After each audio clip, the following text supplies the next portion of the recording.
Welcome to the Dog Trainers Podcast, a podcast created by dog trainers for dog trainers or anyone who's ever fallen in love with man's best friend.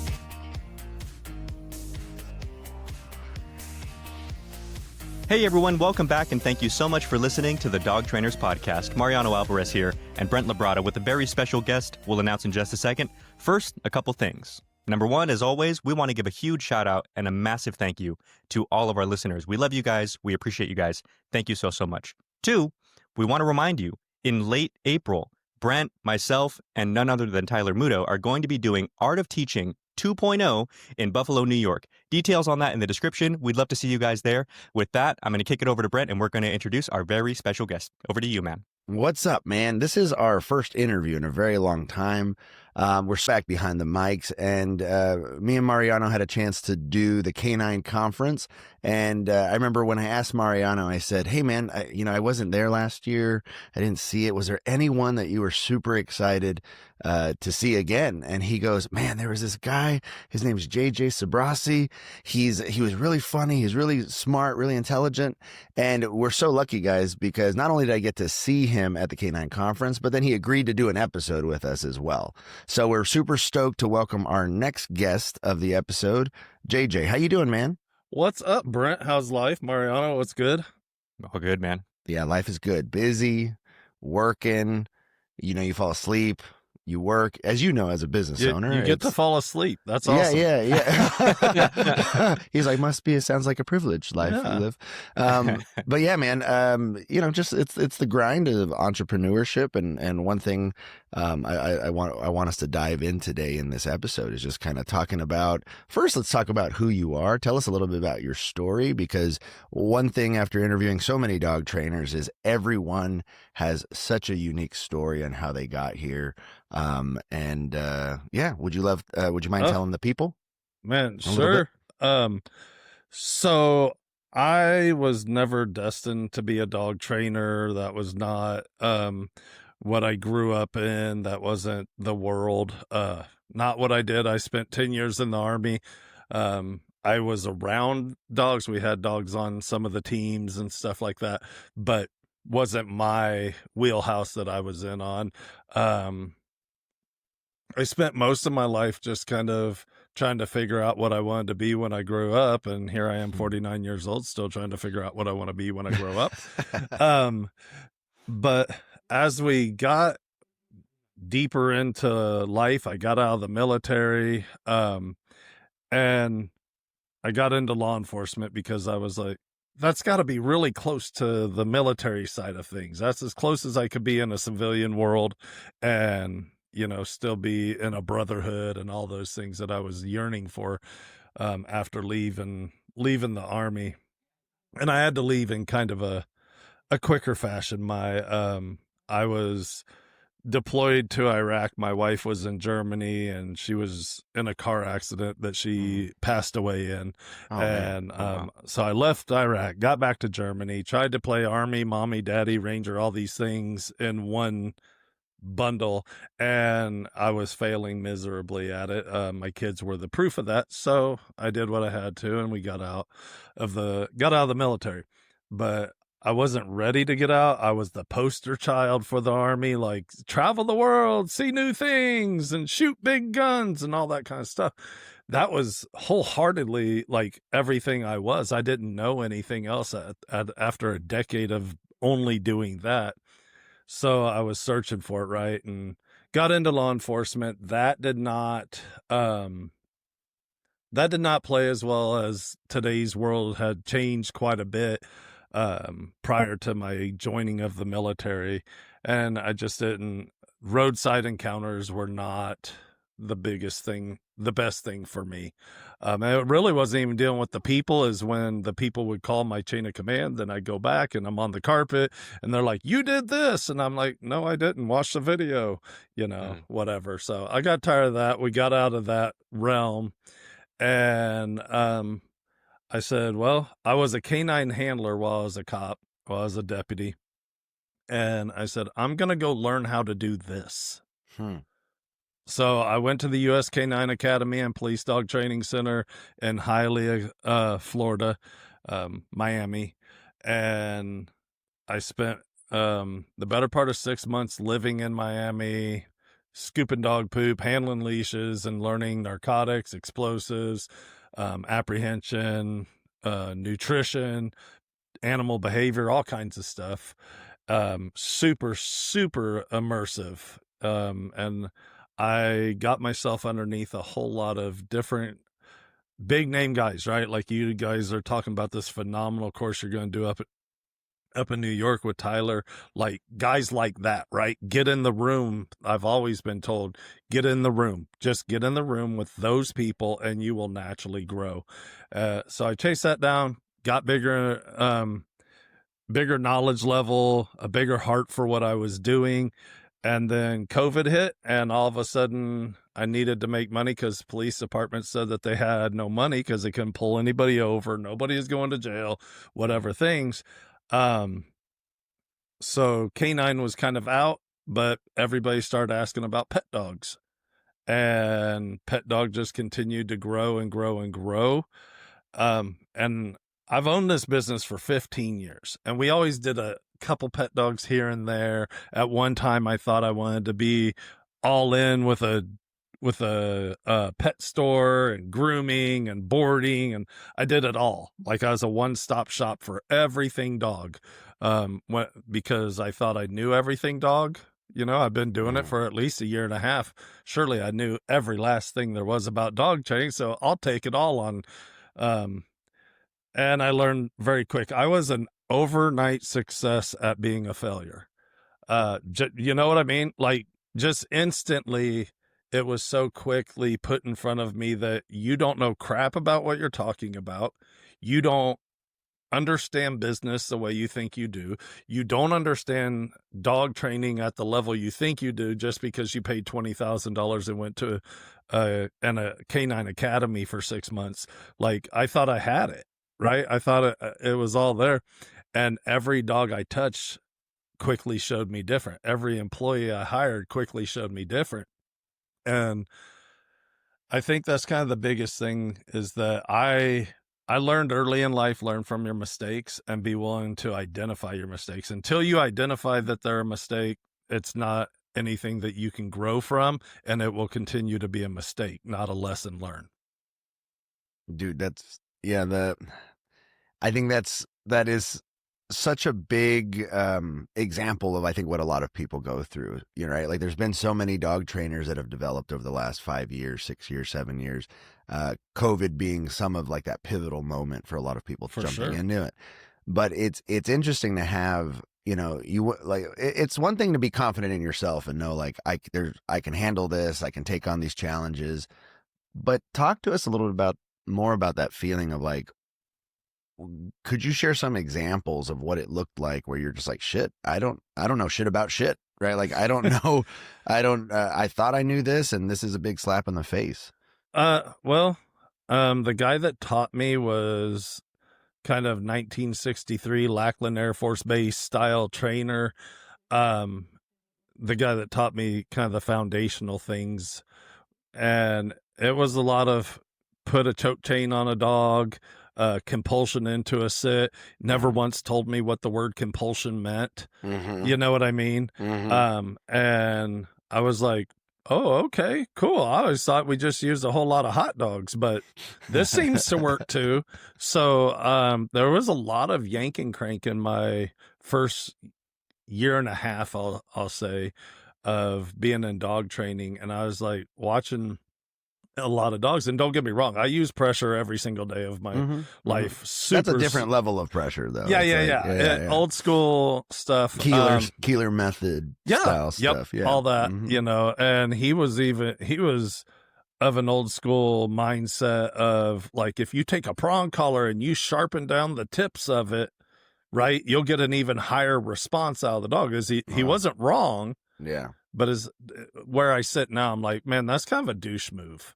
Not where I wanted to be, not what I wanted to be a part of. So as I got a new dog in that didn't respond, right? You get a Spuds McKenzie style dog that's just like dead to the world, physically does not respond to anything. Put an e-collar, a prong collar, whatever you want on him, and he's just going to sit there and eat it.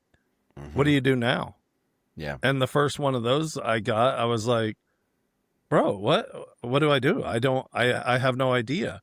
And I called my mentor, and he was like, you're not applying pressure fast enough or hard enough. Okay. And I went back and I was a straight douche to that dog. You know what I mean? And I still got nothing out of it. And then I was like, well, maybe the hot dogs. And I went and I tried that. And all of a sudden I was like, oh, look, he came alive. He woke up. So I started really getting to this understanding of there is a balance. You have to understand a balance. And where back then I was 98% compulsion for overall a very short time of 15 years, right? Where today I'm 98% force free and 2% of compulsion. It's just superly well timed when it needs to be. And then I can get in and get out. And I've learned how to phase tools in and phase tools out just as quickly. So that was a big part. And then I hired people, and I found out that you can't knife hand every single person, right? They can't handle it. And I can't come in and be like, and I don't cuss a lot, guys. But I can't come in and be like, I did back then though, but Mariano, you fucked this up. This shit, you didn't do this right. This right. That sucked. You need to square yourself away and square my business away, and we'll keep on moving. And then come back and be like, hey, Mariano, how's life? You know, what's up, buddy? Where he's all pissed off at me. I'm like, bro, why are you in your feels so much? I didn't understand that. There was no part of me that understood people that just lived in their feelings. Well, when you hire people, and back then it was only 1 or 2 employees when I first started hiring employees to run the shop for me and do the grooming and kennel tech or whatever, while I did the fancy put my sunglasses on and I'm a canine trainer guy, you know, start shooting the video, get the lighting right, all that kind of stuff, bro. That I had to figure it out. Now, you know, when I can have upwards of 17, 20 employees, bro, the amount of different approaches you have to take to people is so much like the amount of different approaches you've got to take to a dog, to different dogs. So yeah, I learned a ton of lessons just training more dogs. I now have a phrase, you're not a dog trainer until you can say you've trained 300 dogs. Because at that point you've probably seen most everything. And here I am 15 years later, thousands and tens of thousands of dogs later. And every now and then there's still a dog that will teach me something dramatically. Yeah. It's so funny. I'd like to throw that same rule on like coaching clients too. It's like you're not a canine coach until you've done at least 300 successful clients, maybe, right? Like, you know what I mean? There's that's so interesting because my story kind of is a little similar too. I grew up with the Keeler method and yanking and cranking, and it works for 60% of the dogs, and then you see these 40% of dogs that are just like flat. And these 40% of dogs who are like just doing it because you're making them do it, right? And I remember, there was this shift where it's funny when food was a second thought. Like, I guess maybe I could try food, and then now it's like maybe I'll try. Like maybe there's that 2%. Like, okay, this dog needs a little, well-timed correction.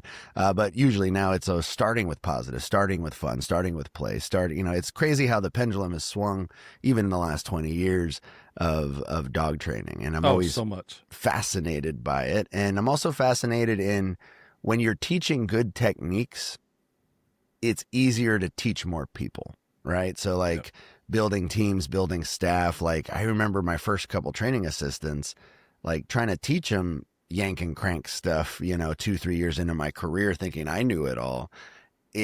It's harder for people to digest than, okay, we're going to manipulate the dog with food and we're going to do this cool thing and we're going to play with this dog, because that's the fun part of dog training, right? Like it takes a very, I'll speak for myself, but it takes a very I will say that I was insecure as a teenager when I learned this stuff, where I could justify cranking and yanking as a form and justify it and be like, yeah, because I'm in charge. Yeah, because, because that's what dogs need. They need firm hands, and they're going to love me for it, right? Got to be the leader of the pack. Exactly. And that made complete sense to my 18-year-old brain, who was insecure and got bullied by his brothers his whole life, Yep.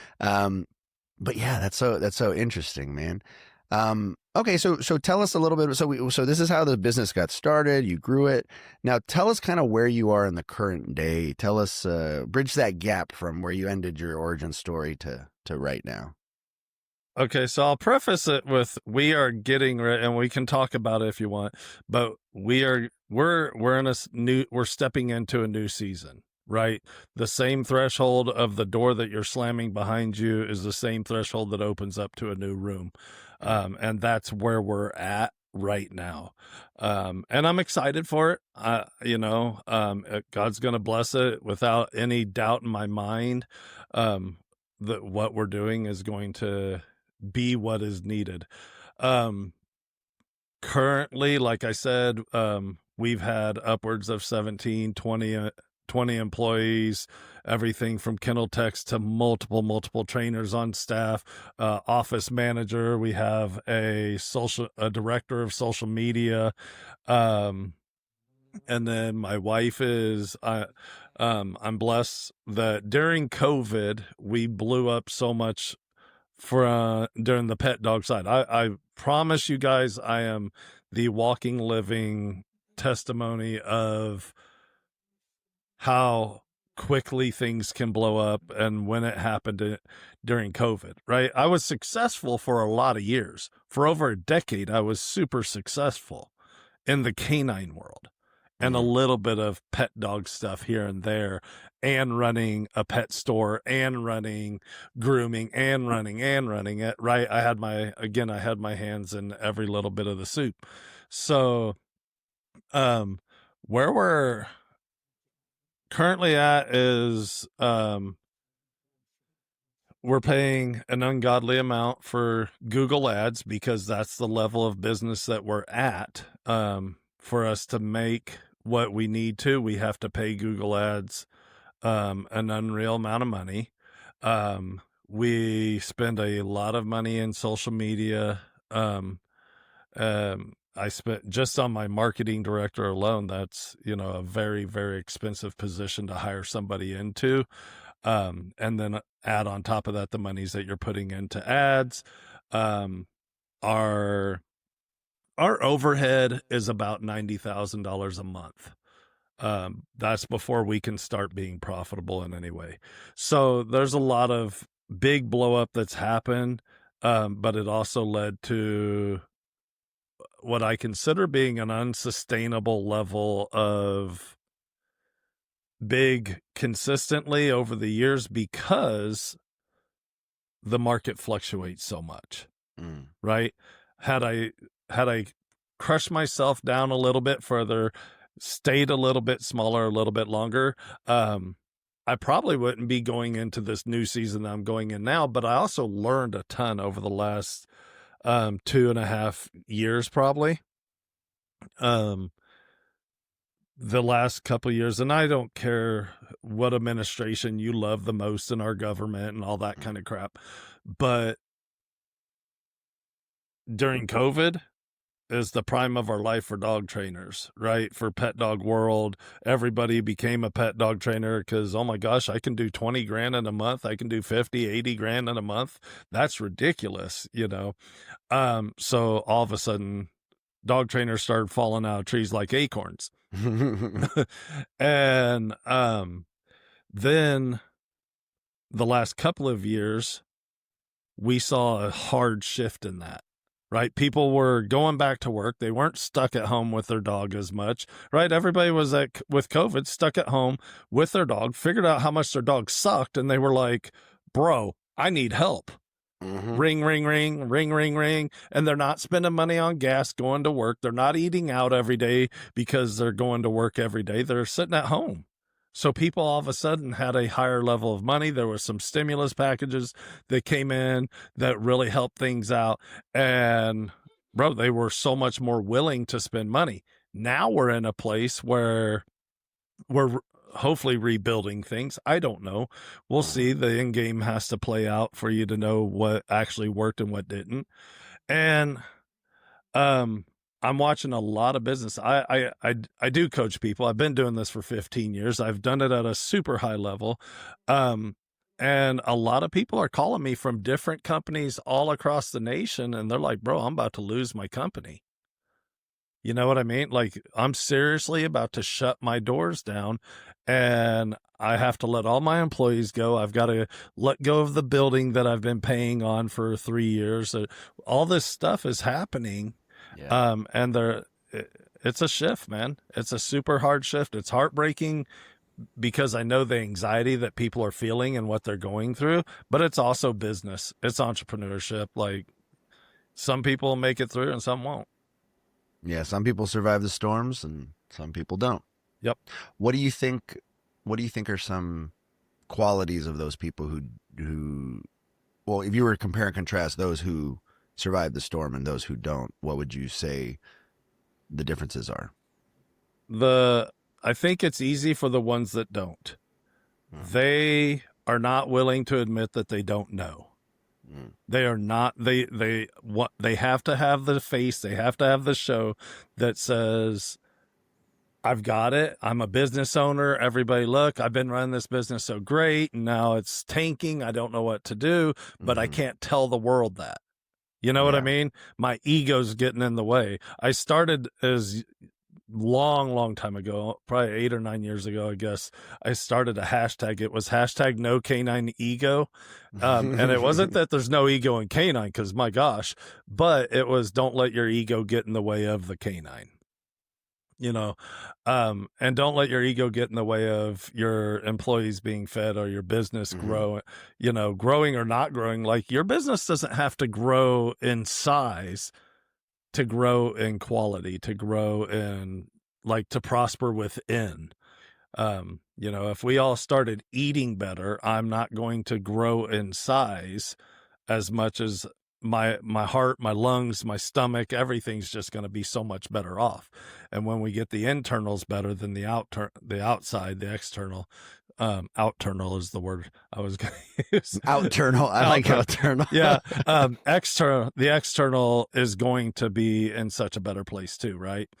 I think for those people, if they will start admitting that they don't know and they start seeking out people that actually do know. However, there's a level of discernment we have to have in everything we do in life. And do I go to this company and have them run my advertising? Do I go to this company and have them do my payroll? Do I go here? Do I go there? Who does Brent use? Who does Mariano use? Who's Jonas use? Who's JJ use? Right? All these different places. You look at guys like Larry Crone, smartest man on the planet. That dude could absolutely have a massive facility. Massive. So he could have like 5 overnight. Overnight. And he's like, no, I'm good. I'm making $100,000 a month. Yeah. Training out of my home. Yeah. Right. Good. He's got it licked. He's changed absolutely nothing in his business model from when he was still in law enforcement to where he is today. Just he can take on a couple more dogs. And they live a very blessed life, and he knows it,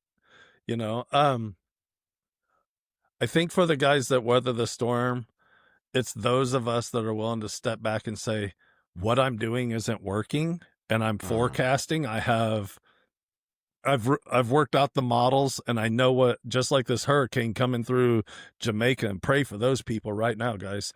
Like, we know where that storm is going to head. We don't know the damage it's going to do. We don't know if it doesn't do any damage. We can predict pretty well that a Category 5 hitting Jamaica is going to wipe a lot of things out.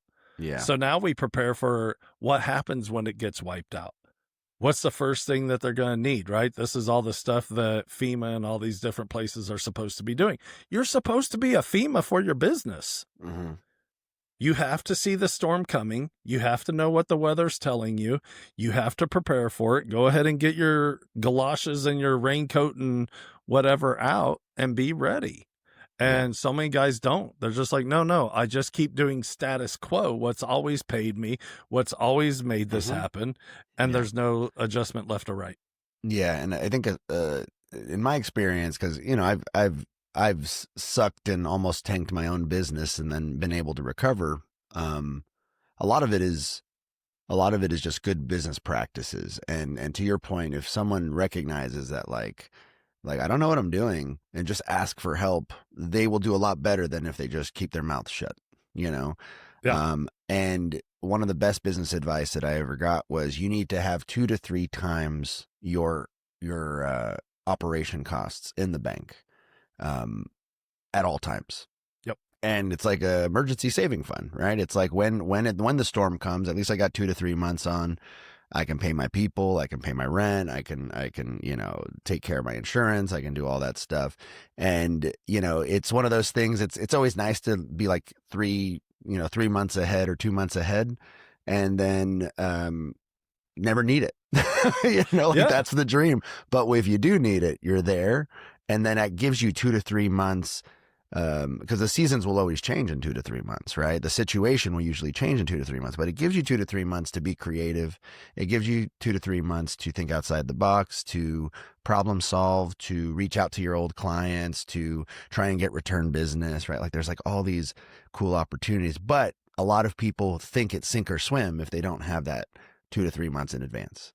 Yeah. In their bank account. You know what I mean? And I think it's that feeling of desperation of like, oh shit, we're going to die. Like a lot of people, they say, oh, I have to close my business down, but that's after they're like $100,000, $200,000 in debt.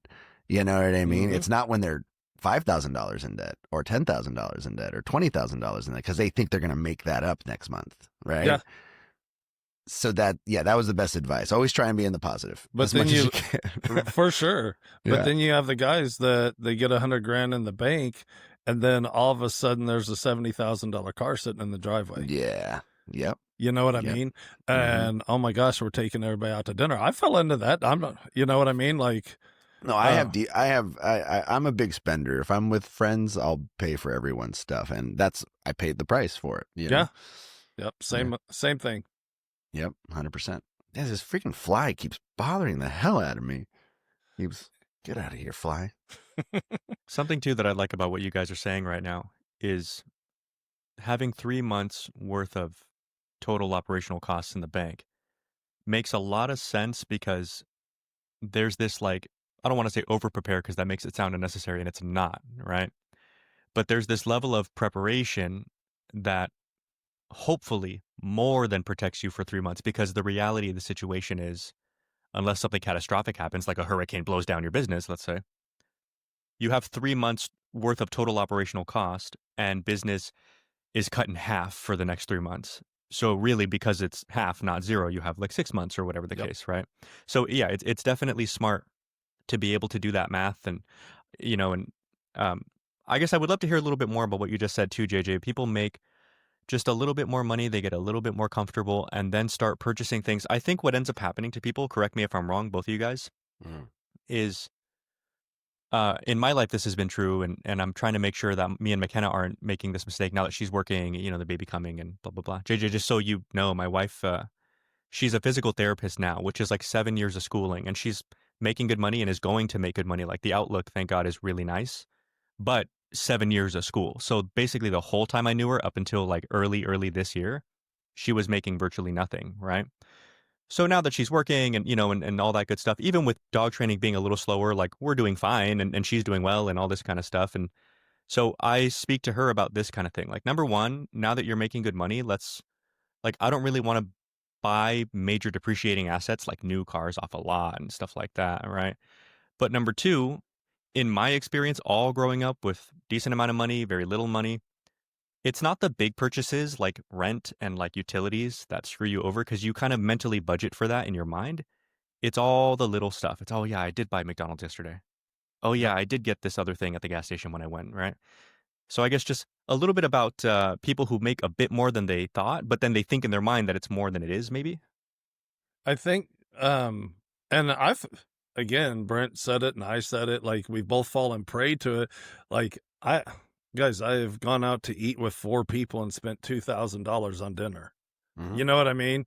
Mhm. Like I love that. I absolutely love that stuff. And I love being able to enjoy it. The problem that I landed in is that I wanted to enjoy it so often. Mhm. You know what I mean? If I do a $2,000 meal once a year, that doesn't bother me. But Mhm. all of a sudden I'm doing $800,000, $1,500, $2,000 meals Mhm. once or twice a month, Mhm. you know, that cuts. And then on top of that, I didn't stop my Starbucks habit, right? I've cut that out. Did that a long time ago, but, Not and me. Not me. look at him right now. Mhm. Now we just go through a mass amount of creamer in our home. Mhm. But like, you have to look at what you're doing, because if you watch that, if you're all of a sudden, look, there's 60 grand in them. For me, I could have 60 grand in the bank one day and the very next day have 43 cents in my bank, because 60 grand is my payroll. Mhm. You know what I mean? That's Mhm. nothing. Will not do me any good and does not do my employees any good, and it Mhm. sure doesn't pay a single extra bill. So I have to be super, super on top of it. That I love to fish. You know, I do have a boat. It's in my driveway. The difference is that if you would have caught me 5 years ago buying a boat, it would have been a $60,000 to $80,000 boat. I've got a $10,000 boat in my front yard. You know what I mean? Like, the way that we Mhm. approach things, you just kind of start you start leveling down on the material things, and you see that Mhm. I'm doing so much better and I still get to do the things that I want to do. I don't have to have Conor McGregor's Lamborghini boat. Not that I'll Right. ever afford that, but like, I don't have to have that. I just want to be able to get on the water and find fish and bring them into the boat. That makes me so overly happy. But I had the mindset that all my friends thought I was a business owner. I must have all the money in the world, Mhm. where most business owners are so stinking broke, it's unbelievable. Yeah. One thing that I think is worth talking about also is, especially a lot of the solopreneurs. So, entrepreneur, solopreneur, you guys hear these terms a lot. Solopreneurs are people who just work for themselves, right? Like they have one employee, which is themselves, and they think that so what's funny is when I was a solopreneur, the bank account of my business I thought was my bank account. Right. Oh So yeah. like it's like, oh look, there's $100,000, there's $200,000. I have $200,000, right? And then when you start getting employees and you start having to pay other people, the amount of here's a big mistake people make is they pay other people, they pay their employees, but they don't pay themselves. Right. Yep. And they live as if the remainder of their business account is their personal account. Right. And so they want to run everything through the business. And don't get me wrong, like, yeah, be smart with your taxes, get a good CPA and figure out what you Yeah. can write off and run through the business and what you can't. But like, I remember being like, oh, look, I have $80,000, but I don't have $80,000 in the bank account. I have, because I didn't pay myself at all. And I remember when I first bought my house, I had so much money in my business account. And when I went to go apply for a house, they're just like, you haven't made anything in the last couple of years. And I was like, yeah, but I have this much money. They're like, you need to pay yourself. And Yeah. so I had to pay myself for 6 months so that I had some type of credit report. And then I was able to buy a house. Right. And it was just interesting. Yeah. You have to look at yourself as an expense also when you're running a business, right? Because a lot of people will be like, oh, I don't have to take a salary. I don't have to take money. I'm not going to pull money from the bank. But then what ends up happening is you either think you don't pay yourself, but then you end up thinking all of that money is your money, when it's actually the entity or the business's money. Well, and if you project 1 month out of what you have in front of you, if you're like, well, my lease on my house, we'll just say you're out of your home, right? Mm-hmm. Out of your home, dog trader. Lease on your house, I don't know, $1,500, $2,000, most people, I guess. Some people are more because we end up in these ridiculously large houses. But $2,000 for that. What's your utilities? What's it cost to feed all these dogs? What's it cost for the materials that you need to keep all this stuff clean? What's your advertising costing you? Whatever. And eventually you're at 10 grand. And now that $40,000 turned into 30. And then if we times that by 3 months, right? You've got 10 grand in your bank, and you better hold on to that 10 grand with every grip you have in your life, because it's going to go away so fast. And then you have to even account into that, how much would I like to make this month? Right. So let's say your monthly expenses are 10 grand and you'd like to make 5. Well, now it's 15 grand is your monthly expenses. You know what I mean? So now you're broke. And now you're broke. Yeah. Now you're out of money. And I think that was a big mistake I made when I was starting out, was that one.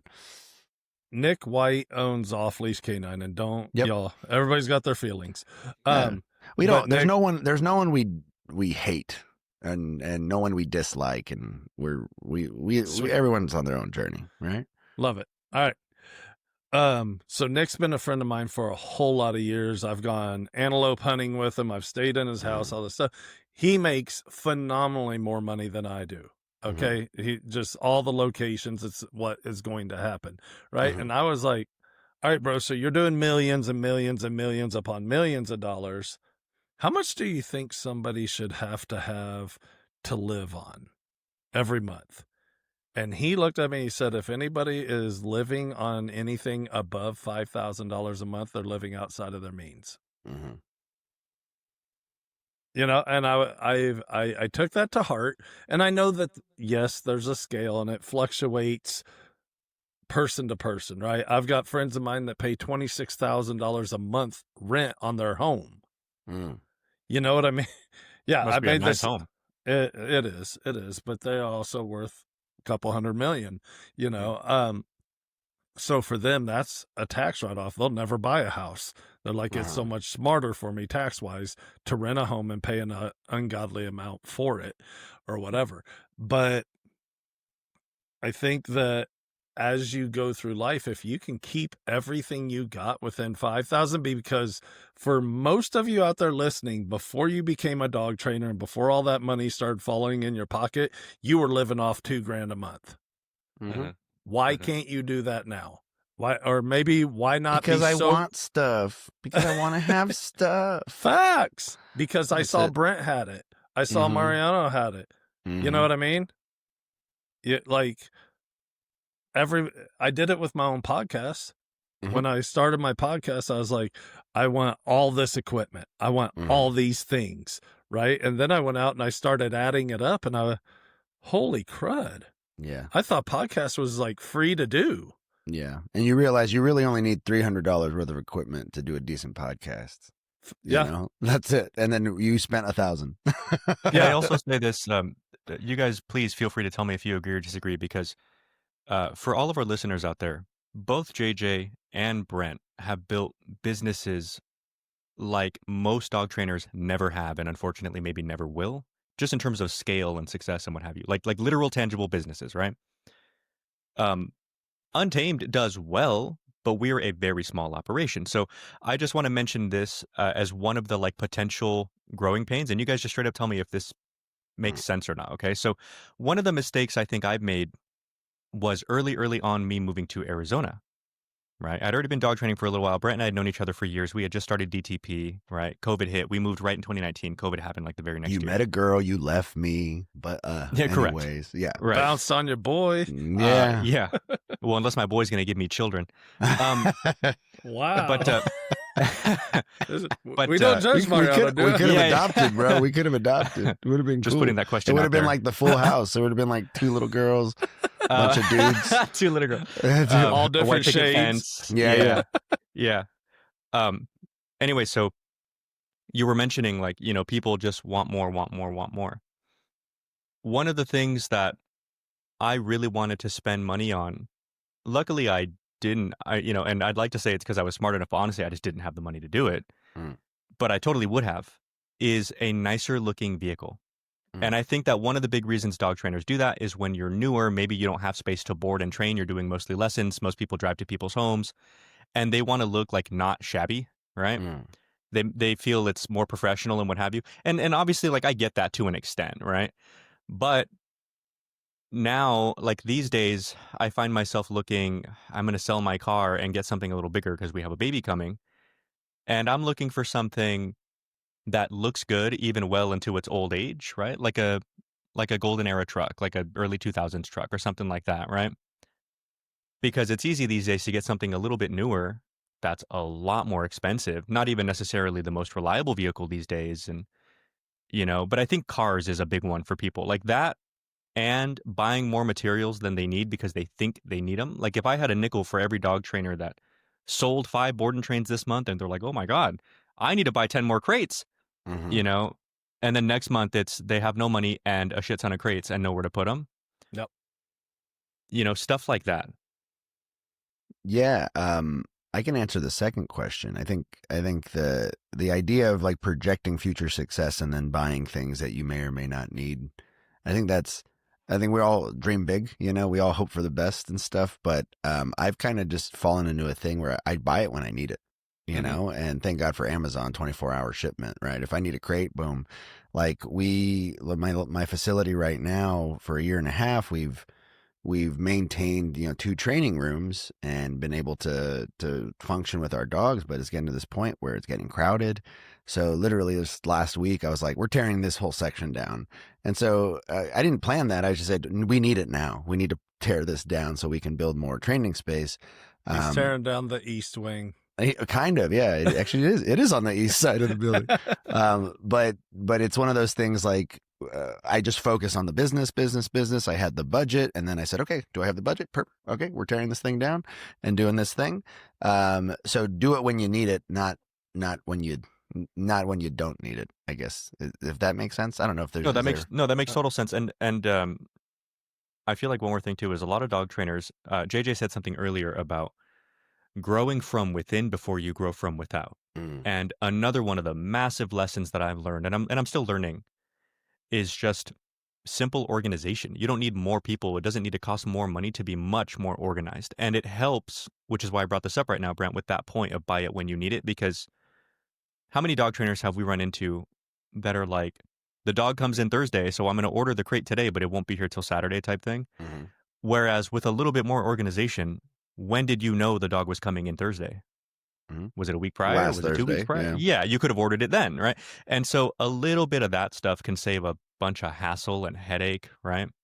But organization was another thing that I think people, when they're small and new to business, even if they're not new to dog training, they're new to business, they assume every single task is just going to require more personnel or more space or more something, when really a lot of this stuff, just with clever organization, can compact a lot of it. Absolutely. Yeah. Oh, go ahead, Brent. No. You go ahead. So I think a large part of it, like, because I do own the crate wall, right? The wall of stacked up crates that is unreal, and they're all Roughlins at $300, $400 a piece. And I did it. I'm like Brent. I get it as I need it or when I can, because I struggled for so long. Hey, dog's coming in on Thursday, dog's coming in on Saturday, whatever. And I didn't have what was necessary. So then I land 5 extra clients that I wasn't planning on. I will focus all that money over toward getting crates, and I'll spend $2,000 on getting a pallet load of crates in. You know what I mean? But what happens is people say, well, at some point I'm going to need a pallet load of crates. Let me go ahead and get $2,000 worth of it right now. And you don't have that $2,000 to give up. You are living month to month. Just because it's $30,000 a month, month to month, and it feels right, it's not right. Yeah. If you have 5 deposits down, for next Thursday, and you got money in the bank for these new 5 dogs, then order the stuff. It's literally, I think the wisdom here is the cart before the horse kind of thing, right? Yeah. It's we always have to put the horse before the cart. I got to make sure I got the horses there first. Well, and I think you guys, I also think that there's a level of wisdom to just looking at money, of course, in total number. Of course, like $2,000 is a lot of money. I don't care who you are, but also looking at it in terms of percentage, right? If it's going to cost you $2,000 to buy 5 crates, but you're selling 5 more dogs in a facility that holds, however many, percentage wise of your expenditures, how much is that versus someone who's going to make $8,000 this month and is going to spend 2 of that on crates, right? That's like a whole fourth or fifth of your. So I think that that's also something that people have to consider is what percentage of your money. This is a game that McKenna and I are playing right now because our friends who just bought a second house, and it's like a big, big house, like fixer upper, so they can afford it, but it's big, it's gorgeous, right? And it's a fixer upper. They're handy. That's what they do for a living. So they're like, let me, it makes sense for them. And they're buying all of the stuff, like the industrial fridges and all the fancy stuff, from a company called Nellis Auction. And they taught McKenna about the auction site, and we have all this baby stuff to buy. And so we're buying it all, but I'm making sure that we're super clear about percentages because you can get things for like 60, 70% off depending on the right auction. People don't want it, whatever. But auctions are funny things. You're tempted to one up the person, just $1 more. Like you don't want to lose at a certain point. That's how it's built. That's the whole system. Right, I know, but it's very addictive, right? And you guys, even though you can get it for half off, less than half off, there's a 15% service fee, like per item, right? So every time she wants to buy something and she's like, how much should I bid on it? I find it on Amazon, whatever the thing is, and then I'll subtract like 20% because if we're going to buy it from an auction, it better be cheaper, right? Because usually there's something wrong with it or something, right? Or could be, right? Even if they say it's new. And then I take off an additional 15% because I'm like, mind you, whatever the price right here is, that times 1.15 is this. And so we're having to do all of this math on like total percentages of things, to learn, like, is it even a deal worth doing? Or I can just have someone bring it to my front door. I get bargain shopping. That's a skill I don't have. I'm just like, if I need it, I'm going to pay. That's a skill I think I'm going to need to have for the future. For everything, I want to get real good with that. Hold on to that, Mariano. I'm going to tell you honestly because Brent is in the same kind of setup where, hey guys, the pressure washer went out. Okay, go get another one, right? We have to have it. The price doesn't matter. It's the same as when I pull up to the gas pump. I do not look at the price. I got to put fuel in my vehicle. I have to drive around. I live in Dallas, Fort Worth. I drive 38 minutes one way to get to my facility. And then if I go to a client or I go to an in-home or any of that kind of stuff, right, that I just got to have gas. What am I going to do? Say no because it's $269 instead of $249? Like, it doesn't work that way. However, if you are looking on Amazon and you're paying attention, because if you go to buy a box of leather leashes or something on Amazon, you'll see some for $54 a box, and then you'll see one for $28 a box. Well, why is that? Oh, because there's a shipping fee of $15.99 added on there. Now we're right back at the same price that we already were. You didn't get anything out of it. They just okey-doked you into using their deal. But if you're smart about that and you're paying attention and you wait, like if I needed something massive right now, could I wait 3 weeks and get it on Black Friday? You know what I mean? Especially a big item. Especially a big item. If it's a $2,000, $5,000 item and I could potentially get it on Black Friday for $1,500 or $1,000, what?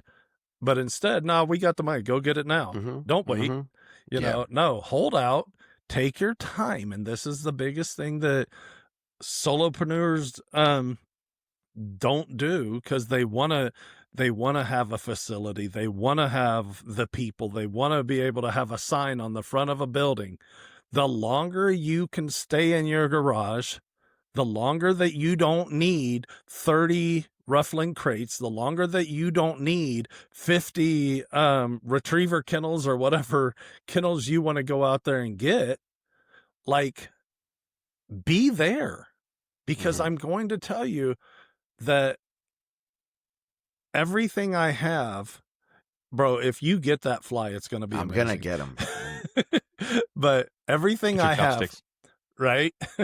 Everything I have if I had taken a little more time, I would have more money today. Everything I have that is in the business, like if I did lose my business today, I keep looking around and I'm like, I could sell all this stuff and have 70 grand in my bank overnight, because dog trainers would just swoon my facility like vultures. And I would hold to my prices on whatever. But like I've got $150,000 in kennels. I've got $150,000 in crates. I got $150,000 in bite suits. I've got whatever, pick the number, pick the item. You know what I mean? You got a bunch. Yeah. I got a bunch of stuff. And at some point, I need it to be that stuff isn't actually the focus. You know, I continuously made that the focus. I've got to have all the things, because look, every single off-leash canine facility has 56 e-collars sitting on the counter, but I'm only buying 3, 2, 1, 4 at a time here and there, whatever, because that's all I could actually afford at the time. But hold on, I got a big chunk of money. Let me go ahead and buy 20 e-collars right now. Yeah. Hey, I can't pay rent right now. Okay, I'll get some more dogs in. It'll be okay. You know what I mean? And you play that game so many times because you think you've got to have it now. You think you've got to fill that void. And that is where you're crushing yourself every single day in business. Have actual business plan, know your numbers, know what your kennels cost you. Yeah. Not how much did that kennel cost you, but what's it cost you per day? Walmart knows how much a shopping cart earns them per hour. Yep. I hope a really interesting question for you, JJ. Before we ask it, though, I just want to bring us to a very quick commercial break. Everybody who's listening, go ahead and grab yourself a coffee, take your dog's potty, go to the restroom, and we'll be right back. Take yourself potty, you know? Hey, dog trainers, do you feel stuck in your business even though you know you've got the skills? Maybe your clients aren't doing their homework like they're supposed to. Maybe you feel there's never enough time in a lesson, or maybe your sales calls, they fall flat. If so, these aren't dog skill issues. These are people skill issues. Organizing lesson plans, communicating with clarity and with confidence, teaching under pressure, handling objections, and selling with integrity. These are the skills that are going to separate struggling trainers from thriving professionals. And honestly, it's no surprise. I mean, after all, most of us were taught dog training, not a lot of human coaching. That is, until now. We here at DTP have teamed up with dog trainer and business coach Tyler Muto to bring you Art of Teaching 2.0, a 3-day deep dive into the teaching, the communication, and the leadership skills that are going to take you to the next level. Now, we'd love for you to join us live for this event in Buffalo, New York. Love to see you there. Be sure to click below to learn more and purchase your tickets today. Welcome back, guys, and thank you again so much for listening to the Dog Trainers Podcast. We're interviewing our good friend, JJ. And JJ, just before the break, I was saying that I had a question for you, and my question is this. In terms of building business and a lot of the things that we were talking about just before the break, what do you think is an effective true north for someone who's building a business? And I ask this because I agree with you guys. Most dog trainers feel that in order to be successful, they need to be big. But we know that that's not true. So what is a healthy true north? Who's somebody who you can think to other than Larry that's got it right? Oh, Mariano, you've known me for a couple of years now, and like, I have one true north, and that's Jesus, okay? Like, literally, there is no other way that you can go. And Jesus had the #1 sales program. He had the #1, like, way best-selling book, all this stuff, for real, for real. And I think that if your true north is honesty, if your true north is honesty with yourself, honesty with your clients, honesty with the dog, like, that's going to drive you to a whole nother level of business that you've never seen. And hopefully, in my world, you've got God in the middle of your business, because we'd have nothing without him. But honestly, the people that are out there being like car salesmen, used car salesmen, right? They literally own a lemon lot, but they're selling it to you like it's a brand new Hummer. And dog trainers, for whatever reason, have been so good at that. Like, they never made a penny in any other sales industry in their life. But the second that they got into dog training, they're selling some abilities that they just don't have. They're selling promises that they just can't keep, and I think that the second that you are honest with people and you change your own algorithm to be something that says, here's the honest truth before we ever start. Here's the honest truth about where your dog potentially will be. Here's what it looks like after the fact. Here's what it looks like during training. Here's what it's going to look like long term. And just because I don't even know, just because you were a cop and you were a canine handler does not make you a dog trainer, right? Just because your buddy was in the Army and knew dog handlers doesn't make him a dog trainer. Like, I wish this went out to more clients than it went to just dog trainers, because there's so much that clients need to know when they're listening to the crap that is spewed out of dog trainers' mouths.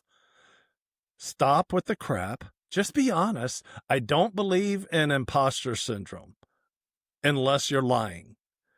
If you are doing it at the level that you understand, and you are doing it at the level that you have capabilities to, and you are being honest about that, you're not being an imposter to anything. Right? The second you start lying on yourself, right, is the second that you step into imposter syndrome. So I think honesty has to be your true north in everything that you do. And being honest with yourself first is always going to be the number one thing. That's it. Thank you for that. And I have a question for both of you guys. Okay. How do you keep the true north in every aspect of the business and in your mind as the leader of the business on the day-to-day? And I ask that because on paper, it's one of those things that sounds simple. In reality, it's incredibly difficult, as we see by people of any business or any venture in life that struggle with it. So just functionally, what is it that you guys do that keeps your true north in your mind daily? You can start, JJ. It's your interview. I'm here to be with you guys, not in front. Look, again, I don't have any other answer for you than I stay rooted in Jesus. I really, truly do. Because that maintains me in so much of a direction that when I do start to fall left or I do start to fall right, that I put myself in check because I feel conviction about it. If I'm going to go sideways on an employee because of something they did, because my old habits are going to step into play, and the military in me is going to knife hand them right upside the stinking head because that was stupid. Take a step back, be honest. It's just it was an accident. It wasn't an on purpose. If it's an on purpose, deal with it like it was an on purpose. You know what I mean? Fire them or write them up, whatever things you need to do. But if you think they really didn't mean to screw something up at such a level, then how do we make them better? How can I lift you up? How can I speak life into you? Right? And that's my goal in everything I do. So if it's a business, if I'm talking to a client and I'm like, oh no, the cost is $2,500, whatever, $3,000, $3,800. And they say, well, do you have any discounts? And I really need to get a dog in on my calendar, right? I tell you what, why don't you tell me what could make this work? Like, we're talking about $3,800. You tell me what could make this work. How can I serve you? How can I help you? Right? Instead of me going in and saying, oh, well, I have, we just happen to be running a special that takes 20% off today.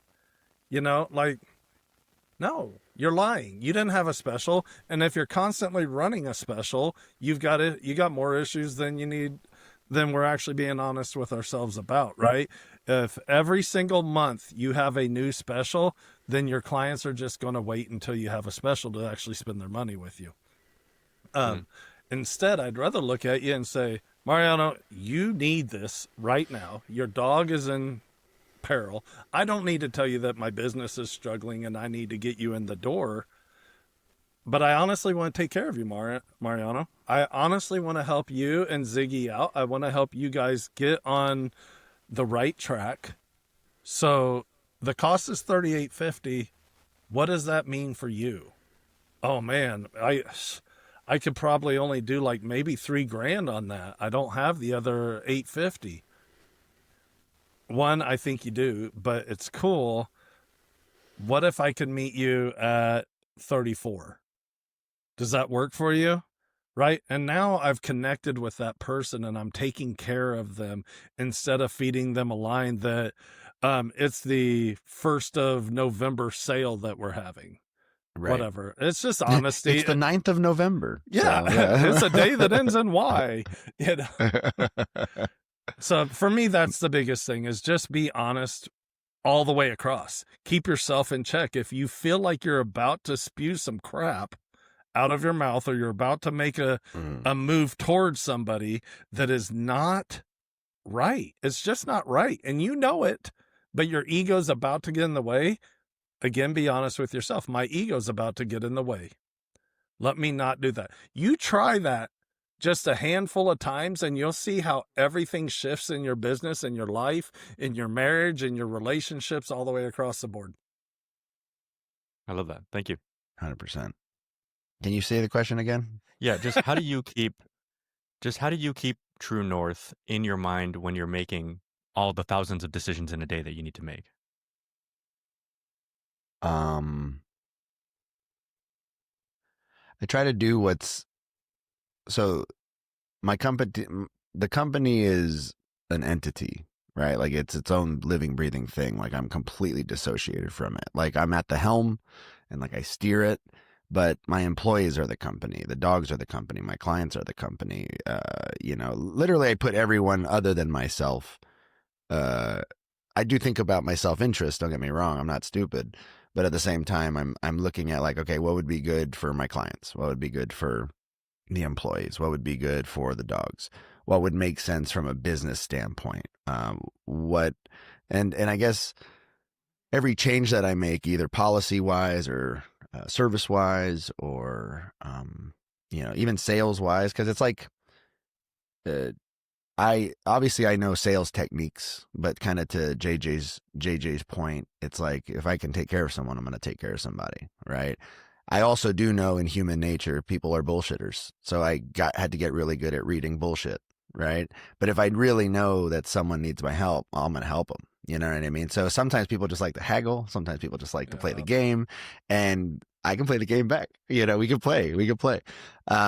But I guess ultimately, I agree with the honesty is a good true north. I think, as I've gotten older, I've become closer to God again, and I think just the word love is important to bring to this, right? And the word of just this idea that love love can be multiple things. Love can be, certain clients, there's tough love. Certain employees, there's tough love. Like, I need to tell you directly what needs to happen in a loving, caring, understanding way, but this can't happen again, right? So I think my honesty being part of it, I think is having love for the people around me. And, me and a lot of the dog trainers that I know that I really connect with, we have just as much of a love for people, if not more, than we do for dogs. Right. And and I think it's that love for your fellow man and that love for like, we know that the true change is going to happen if we can touch the people that we serve, including our employees, including future clients, and including past clients. That's the true north. And I think love and connection, I think, is the true north. Yeah. Love that. Every bit of it. Yeah. Thank you. JJ, if we were to just try to rattle off maybe some quick kind of points, tips, nuggets of wisdom that you've gained over the years for a dog trainer, say in various types of financial circumstances, solopreneur, maybe somebody who's got a few clients and they feel that business is a little slower this year than they were planning on, what would be maybe a couple of nuggets of wisdom that you might have for them? do what everybody else isn't willing to do. Right. If you are at a level where things are so slow that you're just not about, again, if you're a solopreneur and you're training 2-3 dogs at a time out of your home, you should never be in that situation. Right? That should never be your conversation, because even on just 2 weeks alone, if I'm doing 4 dogs at a time out of my home, that's like 12 grand every 2 weeks. That's $24,000 a month that would be coming into my home or whatever.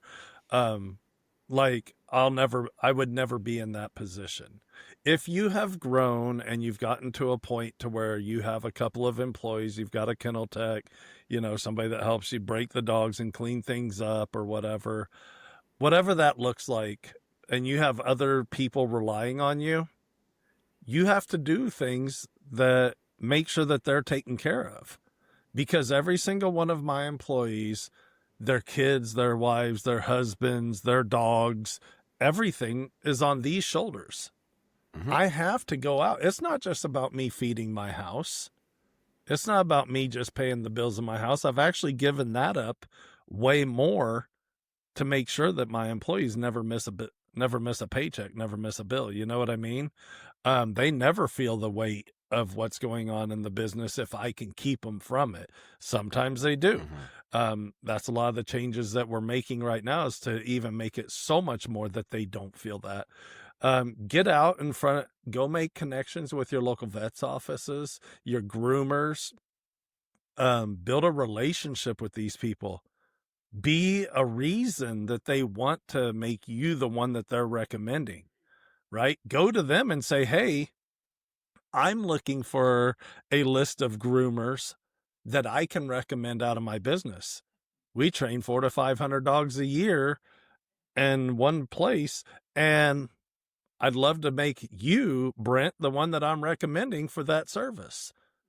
But first I want to know a little bit about you. I want to know what your methods are. What are you guys doing around here?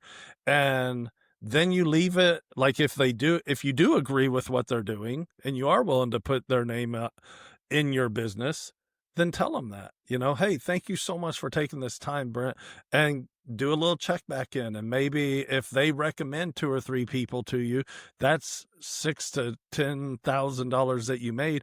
Take $100 of that and go buy them a gift card so that they could get their team pizza for lunch. Mm-hmm. You know what I mean? Little things like that go a million miles. And I grew to such a point that I felt like I didn't have to do that anymore. Right. And I lost a lot of those relationships, and we were still getting the word of mouth coming in, but then there were new businesses popping up and they were going out making that connection. I started watching my word of mouth fall off tremendously. And I had to get back in the game, get back in the mix. And now I do everything I can to at least once a quarter that I take 2 or 3 days and I just drive around business to business to business, 5-10 minutes in each business, leave them some business cards. But I don't even do that. Truly, I go in, I'm like, hey, Brent, I know, man, it's been a few months since I saw you. How you guys doing? How's business? You guys doing good? How's your kids? You still got that boat? Whatever. And then I'm like, hey, before I leave, can I grab a few of your business cards so I can put them up at my facility? And they're like, oh yeah, for sure. Do you have some? Absolutely, I do. Right. And yes, it's a game, and yes, it's a method. However, I honestly like you as a company, Brent, so I'm going to actually promote you. So I'm not throwing any crap your way. It's real.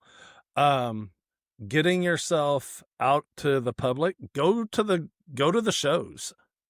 And run a show special, whatever makes you feel good about it, right? 10, 15, 20% off for signing up at a show.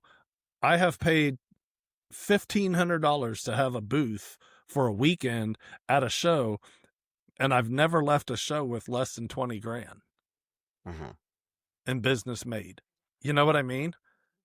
Go to them, set up. You don't even have to have this big elaborate, all the Vistaprint signs and everything. You know what I mean? Just go one table, talk to people as they're walking by. find out about them, try to pick their dog. I bet, Mariano, you have a pit bull, whatever.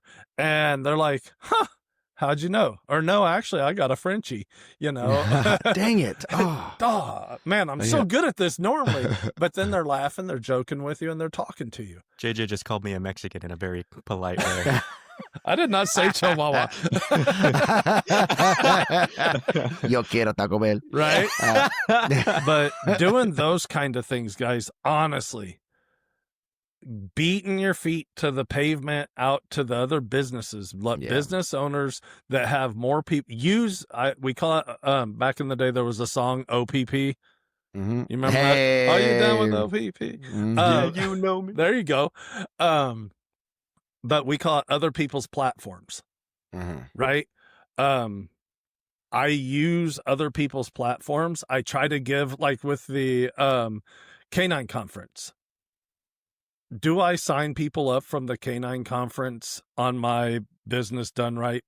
Absolutely, I do. However, last 2 years in a row that I've been on there, I want to make sure that I give those people so much.